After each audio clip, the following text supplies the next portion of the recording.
بسم اللہ الرحمن الرحیم بسم اللہ وحدہ والصلاۃ والسلام علی رسول اللہ اما بعد۔ محترم ناظرین، جس طرح کہ آپ سب کے علم میں ہے کہ پچھلے دنوں مولانا طارق جمیل صاحب کا ایک صاحبزادہ عاصم جمیل جس نے خودکشی کی اور وہ اس دار فانی سے کوچ کر گیا۔ اب اس نے جو خودکشی کی ہے اس کی خودکشی یقیناً جو ہے ایک مولانا طارق جمیل صاحب کے لیے بھی انتہائی ایسے کہہ لیں کہ ایک بہت بڑی مصیبت ہے، بڑا امتحان اور آزمائش ہے، اور جو خودکشی ہے یہ بھی ایک غیر شرعی فعل ہے۔ بہرحال تو اس حوالے سے تعزیتی بیان تو ہم نے پہلے جاری کیا تھا، لیکن ایک اور مسئلہ جو ہے آپ لوگوں کے سامنے واضح کرنا چاہتے ہیں۔ مولانا طارق جمیل صاحب نے اس کا جنازہ پڑھایا، جنازہ پڑھانے کے بعد کلخانی کا اعلان فرمایا، اور پھر مولانا صاحب نے اس کی کلخانی کی بھی، کلخانی کے اندر خود خطاب فرمایا، بڑا جامع معنی اور بڑا مفصل خطاب فرمایا طارق جمیل صاحب نے۔ اور وہ جو خطاب فرمایا اس خطاب کے اندر مولانا طارق جمیل صاحب نے ایک انوکھی بات کر دی، انتہائی حیران کن بات کر دی۔ میں سمجھتا ہوں کہ شاید یہ بات مجھے سمجھ آئی ہے، شاید کسی اور کو بھی سمجھ آئی ہو، ورنہ بہت سارے لوگ تو ایسے ہوتے ہیں کہ جو مولانا طارق جمیل صاحب کے ماننے والے، ان کے فالوور ہوتے ہیں، یا پھر جو بھی جس شخصیت کا فالوور ہوتا ہے اس کو اس کے اندر کسی بھی قسم کا کوئی عیب یا اس کی کوئی بھی بات اس کو عجیب نہیں لگتی۔ لیکن مولانا طارق جمیل صاحب کی ایک بات مجھے بہت ہی عجیب لگی ہے، میں آپ لوگوں کے سامنے رکھنے جا رہا ہوں۔ آپ ذرا سنیں کہ مولانا طارق جمیل صاحب اپنے اس بیان میں کیا کہتے ہیں۔ مولوی صاحب پٹھان اتنے کدی آئے بھی نہیں، ایک اد باری میری ملاقات انہوں نے کدیں کی تھی، انہوں دا میسیج آیا کہ مولانا صاحب میری عادت ہے میں روزانہ 1,00,000 دفعہ درود شریف پڑھنا، تو مینوں بہت زیادہ اللہ دے نبی دا دیدار ہوندا،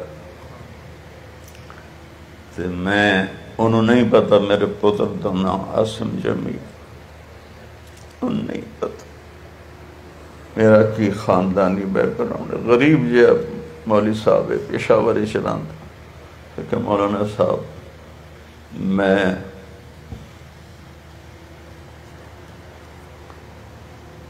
خواب ویکھیا ہے اللہ دے نبی دے نال عاصم جمیل کھلوتا ہے، تاندہ میرے بابا نو دستے وہ پاگل دی خدمت دی وجہ تو اللہ میں نو معاف کر،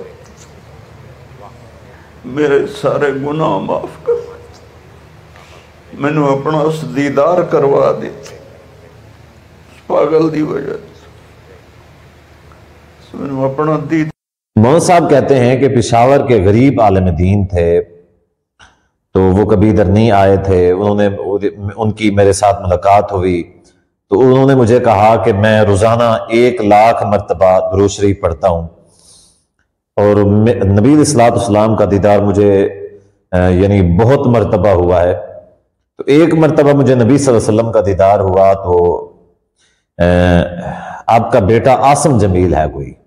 مولانا صاحب نے کہا جی ہے، تو حالانکہ مولانا صاحب کہتے ہیں وہ کبھی ادھر آیا نہیں تھا، وہ مجھے جانتا نہیں تھا، چلیں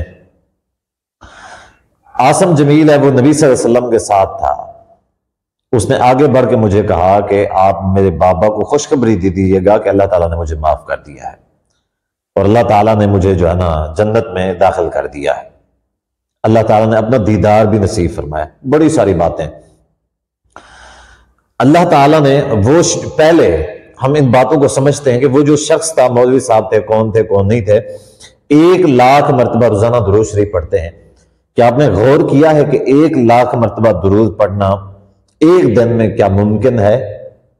ویسے تو میں یہ کہتا ہوں کہ درود شریف ہے درود ابراہیمی، اصل جو مسنون درود ہے وہ یہی ہے، اللہم صلی علی محمد وعلی آل محمد کما صلیت علی ابراہیم وعلی آل ابراہیم انک حمید مجید، اللہم بارک علی محمد وعلی آل محمد کما بارکت علی ابراہیم وعلی آل ابراہیم انک حمید مجید۔ یہ درود ابراہیمی اصل درود ہے۔ اس کے علاوہ چھوٹا درود بھی ہے جس کو شارٹ یعنی درود کہا جاتا ہے، وہ ہے صلی اللہ علیہ وآلہ وسلم۔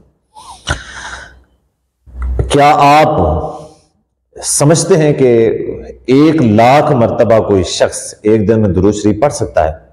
میں کہتا ہوں کہ اگر وہ پورا درود ابراہیمی نہیں بھی پڑھتا، اگر صرف اور صرف صلی اللہ علیہ وآلہ وسلم بھی کہتا ہے تو بھی اس کے اوپر کم سے کم 1 سیکنڈ ضرور لگتا ہے۔ 1 سیکنڈ، ایک مرتبہ درود پڑھنے کے اوپر 1 سیکنڈ، کم سے کم 1 سیکنڈ لگتا ہے۔ اچھا مجھے یہ بتائیں کہ 24 گھنٹے کے اندر کتنے سیکنڈ ہوتے ہیں؟ ٹھیک ہے، ہر منٹ کے اندر 60 سیکنڈ ہوتے ہیں، اور ہر سیکنڈ کے اندر، ہر گھنٹے کے اندر 3600 سیکنڈ بنتے ہیں، یعنی ایک منٹ کے اندر 60 سیکنڈ، 60 کو اگر 60 یعنی منٹوں کے ساتھ ضرب دے دیں، 60 سیکنڈوں کو 60 منٹوں کے ساتھ یعنی گھنٹے والے منٹوں کے ساتھ ضرب دے دیں، یہ 3600 بنتا ہے، یعنی ایک گھنٹے کے 3600 سیکنڈ بنتے ہیں۔ اسی طریقے سے اگر 24 گھنٹے کا ایک دن اور رات ہوتا ہے، اور اگر ہم 24 کے ساتھ اس کو ملٹیپلائی کریں تو اس کا کتنا جواب آتا ہے؟ 24 گھنٹے کے سیکنڈ بنتے ہیں 86,400، 86,400 سیکنڈ بنتے ہیں پورے 24 گھنٹے کے۔ تو آپ خود انداز لگائیں وہ جو صاحب روزانہ 1,00,000 مرتبہ درود شریف پڑھتے ہیں وہ کیسے پڑھتے ہیں؟ نہ تو وہ کھانا کھاتے ہیں، اور نہ ہی وہ واش روم جاتے ہیں، نہ ہی وہ نماز پڑھتے ہیں۔ سازر نماز پڑھیں گے تو بھی تو اس میں کافی سارے منٹ لگ جائیں گے، نہ وہ واش روم جاتے ہیں، نہ وہ 1 سیکنڈ کے لیے پوری رات آرام کرتے ہیں۔ 24 گھنٹوں میں کچھ بھی نہیں کرتے، وہ صرف بیٹھے ہوئے ہیں حشاش بشاش اور درود شریف پڑھتے رہتے ہیں۔ ایسا ممکن ہے؟ نہیں ہے ممکن۔ چلیں جی ہم مان لیتے ہیں ایسا کرتے ہوں گے۔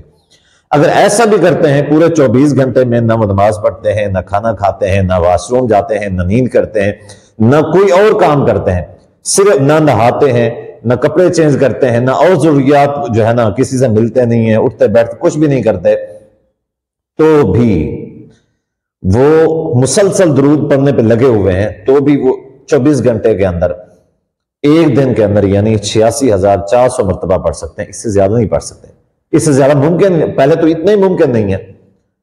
تو مولانا صاحب کیسی باتیں ہیں، کتنی کچی اور جھوٹی باتیں بیان کر رہے ہیں اپنے بیٹے کو جنتی ثابت کرنے کے لیے کہ میرا بیٹا جنت میں چلا گیا۔ وہ شخص روزانہ 1,00,000 مرتبہ درود شریف پڑھتا ہے، اس وجہ سے اس کو نبی اسلام کا بار بار دیا۔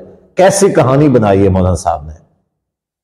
اور پھر یہ ہے کہ اللہ تعالیٰ نے اس کو اپنا دیدار بھی کروا دیا ہے، وہ نبی اسلام کے ساتھ تھا۔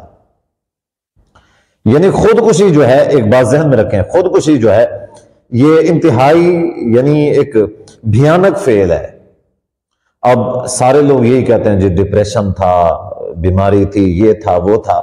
دیکھیں بھی بات یہ ہے کہ کوئی بھی خوشی کے اندر یا نارمل صورتحال میں خودکشی نہیں کرتا، یہ بات ذہن میں رکھیں۔ نارمل کیفیت میں، نارمل حالت میں کوئی بھی خودکشی نہیں کرتا، جو بھی کرتا ہے پریشانی، ٹینشن، ڈپریشن میں آگے کرتا ہے۔ تو خودکشی حرام ہے، یعنی اس نے ایک حرام کام کیا، حرام کام کرنے کے بعد وہ جنت میں چلا گیا، نبی اسلام کے ساتھ تھا، ٹھیک ہے، اللہ تعالیٰ نے اس کو اپنا دیدار بھی کروا دیا تھا۔ حالانکہ یہ تو سرے سے جھوٹی بات ہے کہ اللہ تعالیٰ نے اس کو اپنا دیدار کروا دیا تھا۔ اللہ تعالیٰ تو کسی کو بھی اپنا دیدار نہیں کرواتا، کسی کو بھی اپنا دیدار نہیں کرواتا، بلکہ حدیث میں یہاں تک ہے کہ جب جنتی جنت میں چلے جائیں گے، جہنمی جہنم میں چلے جائیں گے، اب جنتیوں کو شروعات والی کئی ساری نعمتیں عطا کی جائیں گی، اس کے بعد اللہ تعالیٰ ان سے سوال کرے گا کہ ہاں بھائی کوئی اور چیز چاہیے؟ وہ کہیں گے اللہ کسی چیز کی کمی تو ہے نہیں، ہمیں تو سب کچھ ہے ہمارے پاس، جو ہم چاہتے ہیں، جو ہمارا دل خواہش کرتا ہے وہ مل جاتا ہے۔ اس کے بعد پھر جو جنت کی سب سے بڑی نعمت ہوگی اللہ تعالیٰ کا دیدار ہوگی، پھر اللہ تعالیٰ اپنا دیدار کروائے گا، اور وہ بھی جنتیوں کو جنت میں جانے کے بعد، حساب کتاب قیامت کے بعد۔ اور تاج جمیل صاحب کے بیٹے کو دیدار اللہ تعالیٰ کا کب ہو گیا؟ مرتے ہی فوراً، خودکشی کرتے ہوئے فوراً دیدار ہو گیا۔ انا للہ و انا الیہ راجعون۔ بہت سارے لوگ پھر اس طرح کی باتیں کرتے ہیں، جی آپ مولانا صاحب کے مخالف کیوں ہیں، ان کے خلاف کیوں باتیں کرتے ہیں؟ دیکھیں بھی مولانا صاحب تھوڑا سا ہاتھ ہولا رکھیں نا اپنے خودکشی والے کرنے والے بیٹے کو۔ ہم نے تو اس کو جہنمی نہیں کہا ہے، ٹھیک ہے، حالانکہ یہ کبیرہ گناہ ہے، ہم نے نہیں کہا ہے، لیکن وہ اس کو زبردستی جو ہے نا جنت میں پہنچا رہے ہیں، اور ایک لمبی چوڑی کہانی گھڑ کے یعنی ایسا اس کو جو ہے نا کر دیا۔ اللہ تعالیٰ سے دعا ہے کہ اللہ تعالیٰ مولانا صاحب کو ہدایت عطا فرمائے۔